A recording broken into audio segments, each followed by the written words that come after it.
How how is energy transformed and transferred? So we're not talking about the real life aspect when it comes to different daily life activities in which heat and work were involved. So again, what is the law of conservation of energy and how is it transformed and transferred? So as we stated before, that the law of conservation of energy, this states that energy can be transformed. When we talk about transformed, means to say changes, okay? Creating another forms or substance. Then it will of course on being converted from one form to another. That is why our energy will be converted, not from one form of energy to another form of energy. So for example, okay, when we eat food, no, then we have our chemical energy that helps for further digestion and absorption of nutrients in order to boost our energy to fulfill with our work, in order to complete or accomplish our task. So we need enough energy in order to complete our work. So therefore, okay, once it's being used up, okay, remember that the presence of atom is not being created or not being destroyed according to the law of conservation of energy.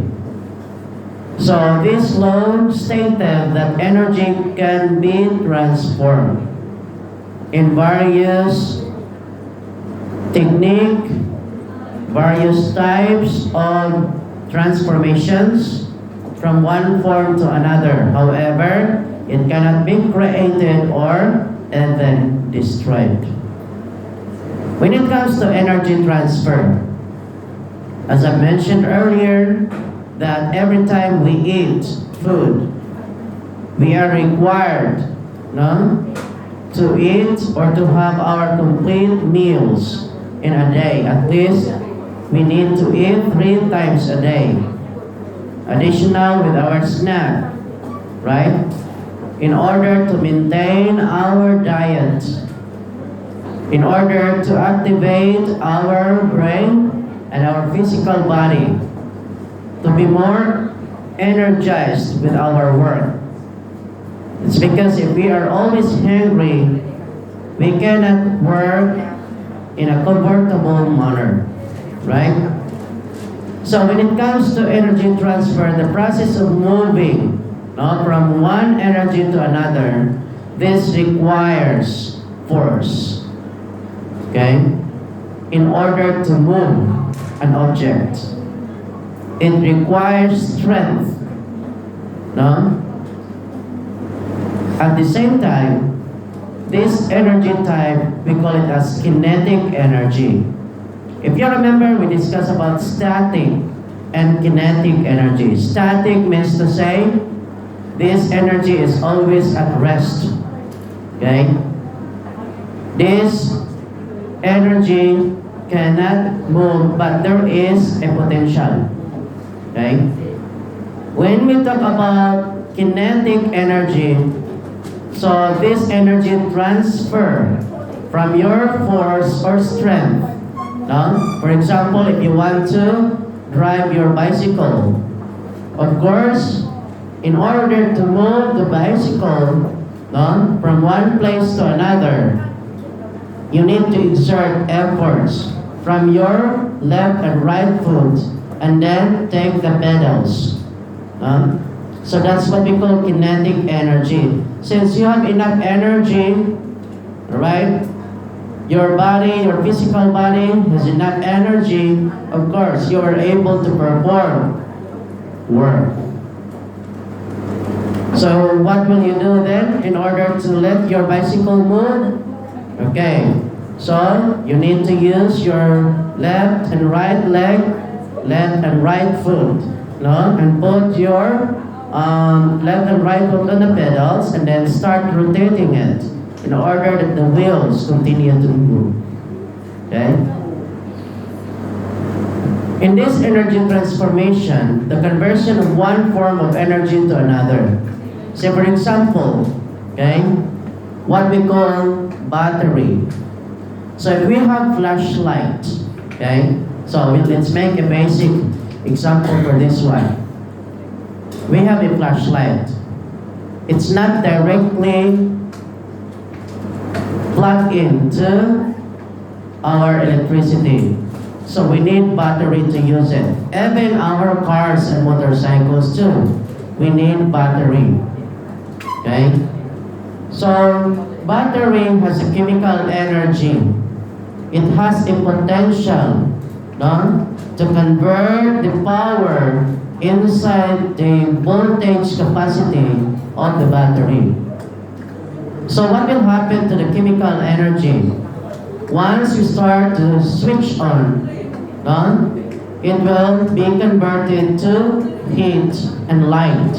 So from chemical energy, by the help of our battery, positive and negative charges that we put inside the flashlight, for example, okay, it will further be converted to have electrical energy. And that's the reason why, okay, the lens or the bulb of the flashlight lit up. So there is a radiant or light energy emitted every time we use our flashlight. Even the flashlight of our phone too. Okay? Our mobile phone. So there is a conversion of chemical energy since your phone has a battery, right? Every time you use your flashlight, no, to see objects or you're in a dark room, you can use that one for emergency reason. Then that will further be converted to electrical energy, and then of course it will produce light, and then that's the time you can use it. You can see things what you're looking for. Now, since we're talking about energy is ability to do work. If your energy is very low, okay, you'll have less strength, less force. And there were instances that you were not able to fulfill your work or task, right?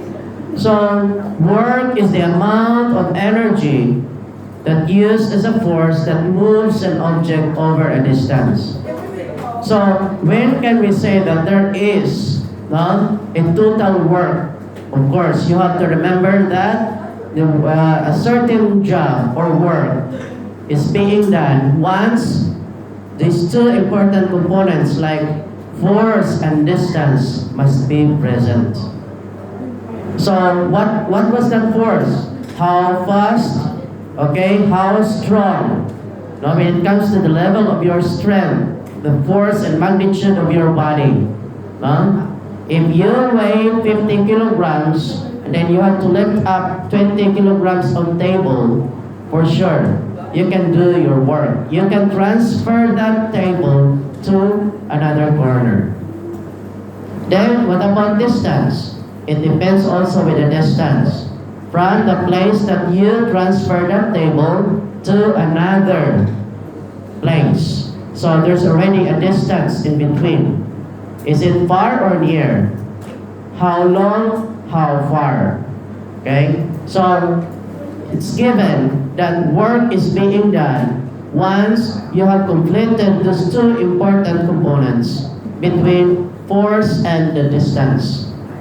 Okay? Now, even you're sleeping, would you consider yourselves that there is a work? Yes or no? Is there any work even if you are sleeping? What do you think? Okay, there were no definite work is done while you are sleeping. What about sitting? It depends on the situation because you might sit just to relax. You don't do anything. Your hand, your legs are not moving. Even your head is not moving. So there is no work. done. However, if you are sitting there, reading a book, writing something, okay, it might also be considered that there is a work being done.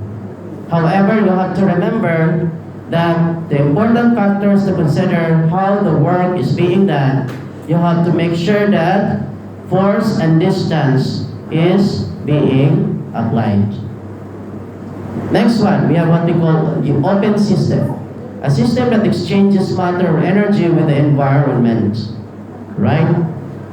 So especially for the running water, waterfalls, streams, the river, lakes, water dams, those are considered as an open system. So if the water, there is enough space to flow through, and there is no enclosed barrier, the water may continue to flow. Because remember, fluid component, okay, are not compact. Okay? Their particles are not very close. So the water, if there is enough space to flow, it will continue to flow and drain. Unless if it is contained in a vessel or container, so the water retains. But if it's free flowing, the water will continue to flow. That is what we call open system. Closed system, guys. When it comes to fluid component, the system that does not exchange matter or energy with the environment. Okay? What does that mean? This is to say that, say for example, water tank. This is usually contained and controlled. Our water tank, it is full or half full.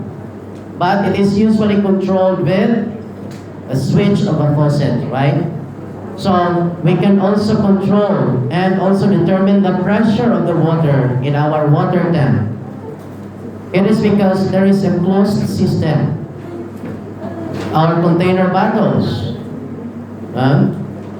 our water jar, that's an example of closed system. Okay? So the water retains in that particular vessel or container. So this system does not exchange matter at all. Only the presence of the liquid molecules and air pressure.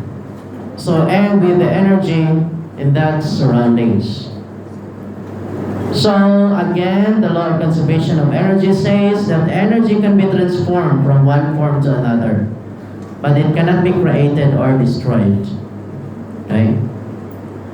So you may wonder why fireworks, okay, may create beautiful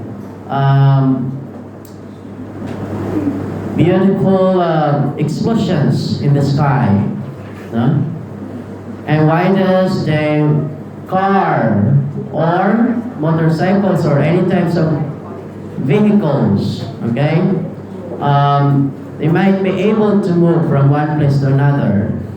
So it's because this law of conservation of energy has what we call a transformation, but just always remember that the presence of atoms or molecules cannot be created or destroyed. So in this case, the law of conservation of energy indicates the amount of radiant energy shines out of the flashlight that we're using. It cannot be greater than the chemical energy stored in a battery. So we have to make sure that the size of the battery or the voltage capacity must be enough. Okay? Not be higher, not be lower. So there's potential difference. So another one, bulb electric energy converted to radiant energy, which is light, and thermal energy, which is heat. Every time we switch on or off, we have completed electric connection, been turned on. Like batteries stored chemical energy. Contact strip, usually copper or brass, carries current through the battery. So the law of conservation of mass indicates the amount of radiant energy to shine out or the flashlight seems dark or dim, or it could be bright. So the law of conservation of energy, this one talks about. Another example is when playing strenuous sports or different kind of sports. When energy moves from one object to another without changing forms, okay, any ball games that we try to play,